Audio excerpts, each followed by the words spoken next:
नमस्कार, TG news में आप सभी का स्वागत है। मैं हूं ऋतु वर्मा। शुरुआत करेंगे हेडलाइंस के साथ। विपक्ष के हंगामे के कारण लोकसभा की कार्रवाई 3:30 बजे तक के लिए स्थगित। अमेरिका से वापस आए भारतीयों के मामले पर विदेश मंत्री जयशंकर ने राज्यसभा को बताया, ऐसा पहली बार नहीं है, सामान्य प्रक्रिया है ये। लौटने वाले भारतीयों के साथ दुर्व्यवहार न हो, इसे अमेरिका के साथ बातचीत के जरिए किया जा रहा है सुनिश्चित। प्रधानमंत्री नरेंद्र मोदी आज देंगे राज्यसभा में राष्ट्रपति के अभिभाषण पर चर्चा का जवाब। लोकसभा में अखिलेश यादव और समाजवादी पार्टी द्वारा सदन में किए गए अमर्यादित व्यवहार पर भाजपा का कड़ा प्रहार। सभा प्रमुख से की माफी की मांग। केंद्रीय मंत्री एसपी सिंह बघेल ने अखिलेश यादव पर लोकतंत्र को नुकसान पहुंचाने का लगाया आरोप। अमृतसर में गणतंत्र दिवस पर बाबा साहेब अम्बेडकर की प्रतिमा को क्षतिग्रस्त करने के मामले में भाजपा की जांच समिति ने पार्टी अध्यक्ष जेपी नड्डा को सौंपी रिपोर्ट। घटना में बड़ी साजिश की जताई आशंका। पंजाब सरकार और आम आदमी पार्टी के व्यवहार पर भी उठाए सवाल। केंद्रीय एजेंसी ने की जांच की सिफारिश।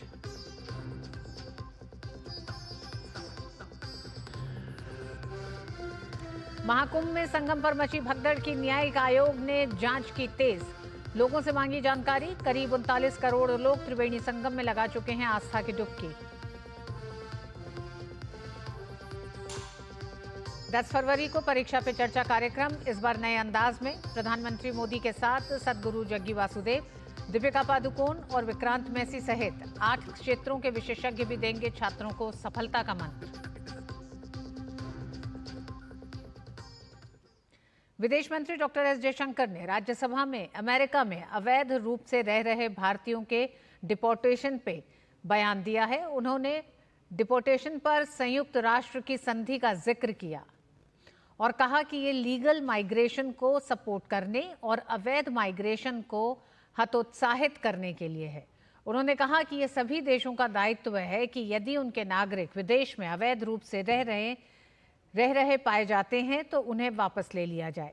विदेश मंत्री ने कहा कि हम अमेरिकी सरकार के साथ बातचीत कर रहे हैं ताकि ये सुनिश्चित किया जा सके कि वापस लौटने वाले निर्वासितों के साथ किसी भी तरह का दुर्व्यवहार न हो। विदेश मंत्री ने कहा कि डिपोर्टेशन कोई नया नहीं है। विदेश मंत्री ने 2009 से अब तक के आंकड़े भी गिनाए और कहा कि हर साल अवैध अप्रवासियों को वापस भेजा जाता है। Mr. Chairman, I rise to apprise the House of certain developments pertaining to deportation of Indians from the USA. Honorable members are aware that people-to-people exchanges constitute the bedrock of our deepening ties with the United States. Indeed, more than any other relationship, mobility and migration has had a key role to play in enhancing its quality. Sir, the House would also share the view of the government that it is in our collective interest to encourage legal mobility and discourage illegal movement. In fact, illegal mobility and migration has many other associated activities also of an illegal nature.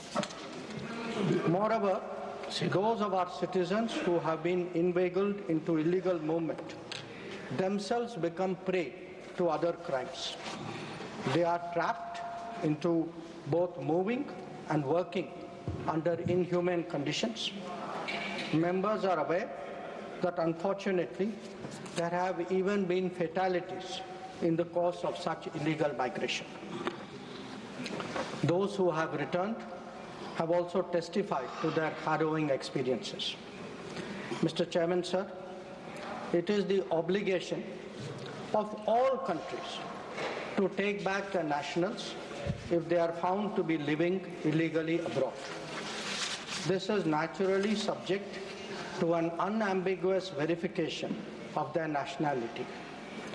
This is not a policy applicable to any specific country, nor indeed one only practiced by India.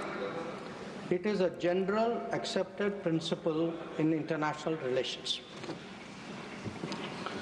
Sir, Honorable members would be aware that the process of deportation is not a new one. I repeat, not a new one, and has been ongoing for several years. I would like to share with the House details of deportation from the United States since 2009. Their numbers, years-wise, as available with our law enforcement authorities, is as follows. 2009, number of deportees 734. 2010, 799.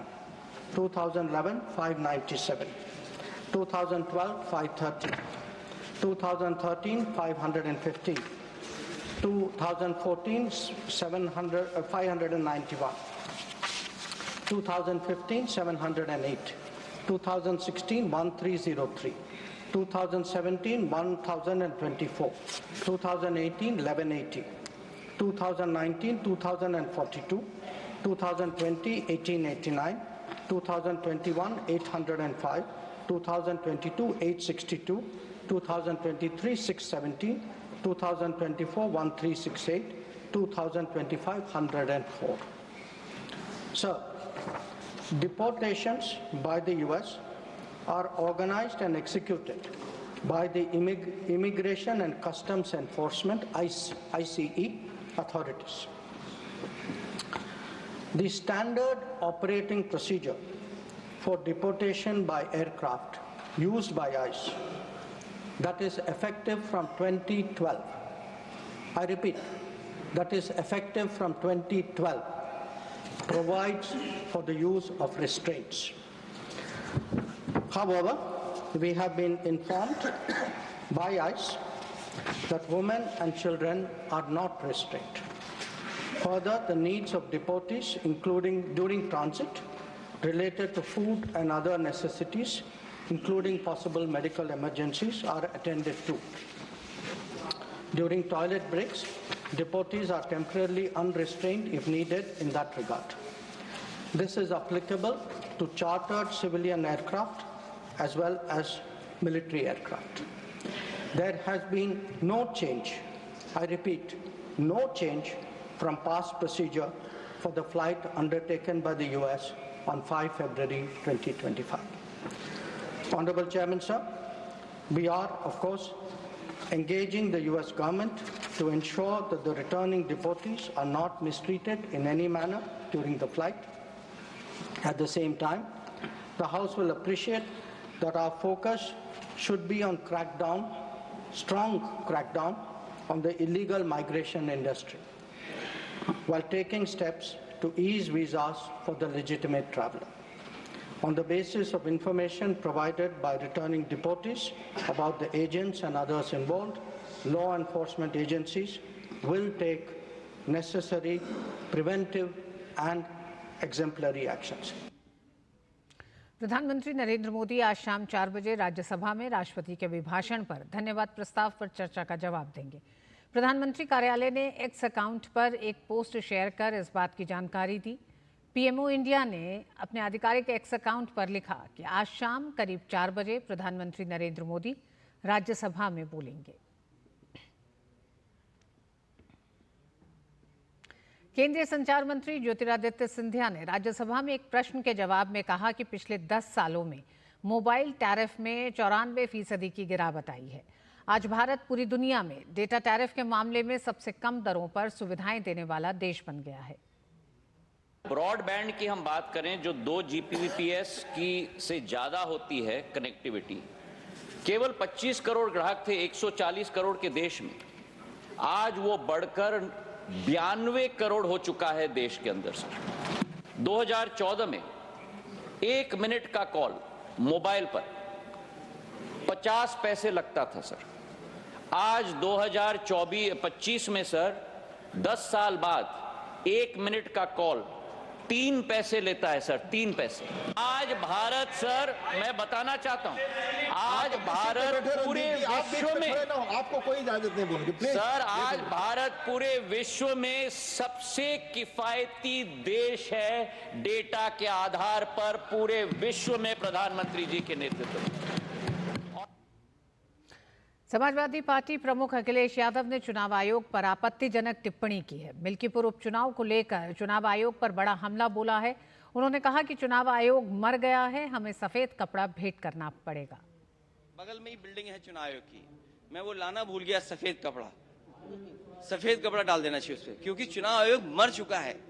मैंने सुबह से और Samajwadi party ने सुबह से लेकर के शाम तक, जब तक चुनाव खत्म हुआ है, 500 कंप्लेंट्स किए, 500 कंप्लेंट। अगर एक भी कंप्लेंट पे उन्होंने कहा, और मैंने अपनी कई प्रेसों में ये कहा था कि मैं चाहता हूं ये चुनाव देखे दुनिया कि लोकतंत्र कैसे चलता है। वहीं इस मुद्दे पर केंद्रीय मंत्री एसपी सिंह बघेल ने कहा है कि संवैधानिक संस्थाओं पर प्रतिकूल टिप्पणी करके अखिलेश यादव लोकतंत्र को नुकसान पहुंचा रहे हैं। चुनाव आयोग एक स्वतंत्र एवं निष्पक्ष संस्था है, संवैधानिक है। जो लोग संविधान को बचाने की बात कर रहे थे, आरक्षण की बचाने की बात कर रहे थे, वो संविधान द्वारा प्रदत्त चुनाव आयोग के इस संस्था पर प्रतिकूल टिप्पणी करके डेमोक्रेसी को नुकसान पहुंचा रहे हैं। भाजपा सांसद संबित पात्रा ने अखिलेश यादव और समाजवादी पार्टी द्वारा सदन में किए गए व्यवहार के लिए माफी मांगने को कहा है। पात्रा ने कहा कि समाजवादी पार्टी ने मर्यादा के विपरीत जाकर अध्यक्ष के सामने चुनाव आयोग के मृत शरीर के लिए कफन पेश किया। आज तक भारत की संसदीय कार्यप्रणाली में ऐसा कुकृत्य कभी नहीं हुआ। जब सदन आरंभ हुआ तो समाजवादी पार्टी ने आज पहली बार मर्यादा तोड़ते हुए चुनाव आयोग के लिए, चुनाव आयोग के मृत शरीर के लिए कफन प्रस्तुत किया स्पीकर महोदय के सामने। आज तक हिंदुस्तान के पार्लियामेंट्री प्रोसीडिंग्स में, संसदीय गतिविधि में इस प्रकार का कुकृत्य कभी नहीं हुआ था। सफेद कपड़ा पार्लियामेंट में देना, इससे जघन्य कांड कुछ नहीं हो सकता है। This is almost like a torture on democracy. ये डेमोक्रेसी की हत्या के बराबर है। आज भारतीय जनता पार्टी ये डिमांड करती है कि बाकी भी ऑपोजिशन के पार्टी अपने मत को स्पष्ट करे और अखिलेश यादव जी और समाजवादी पार्टी इस कुकृत्य पर क्षमा याचना करे पार्लियामेंट। भाजपा सांसद रवि किशन ने भी अखिलेश यादव पर निशाना साधा है। रवि किशन ने कहा कि अखिलेश तुष्टीकरण की राजनीति करते हैं। जनता सब समझती है और जनता हर बात का जवाब देती है। पहले इलेक्शन कमीशन हिमालय पर था, अद्भुत था जब जीत गए थे 42 सीट। आज वो मर गया, 6 महीने में ही मर गया। अब कफन लेकर देश की सबसे बड़ी पंचायत में आ रहे हैं। सबसे बड़ा काला दिन, इससे काला दिन हो ही नहीं सकता कि अब राजनीति इतनी ओछी होती जा रही है कि लोग कफन लेके आ रहे हैं। लकड़ी भी ले आते, तुष्टीकरण की राजनीति तो लोग ओपनली कर रहे हैं, कफन ले आते, लकड़ियों ले आते। तो इससे अपने समुदाय, अपने वोटरों को हमेशा ये संदेशा भेजते हैं और जाति की राजनीति हम लोगों पर लगाते हैं। भाजपा वाले जाति राजनीति करते हैं।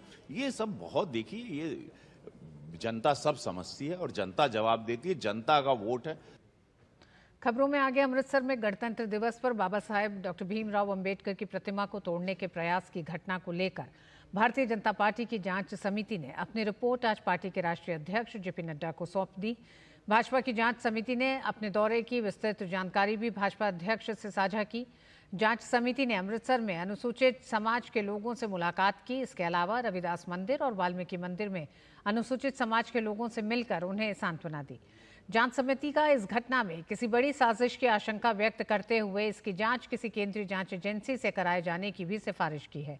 भाजपा की जांच समिति में यूपी राज्यसभा सांसद व पूर्व डीजीपी बृजलाल, अनुसूचित जाति मोर्चा के राष्ट्रीय अध्यक्ष लाल सिंह आर्य, पूर्व केंद्रीय मंत्री सोम प्रकाश, पार्टी के राष्ट्रीय प्रवक्ता गुरु प्रकाश पासवान, यूपी के मंत्री असीम अरुण और अंबाला से भाजपा महिला नेता बंतो कटारिया शामिल हैं।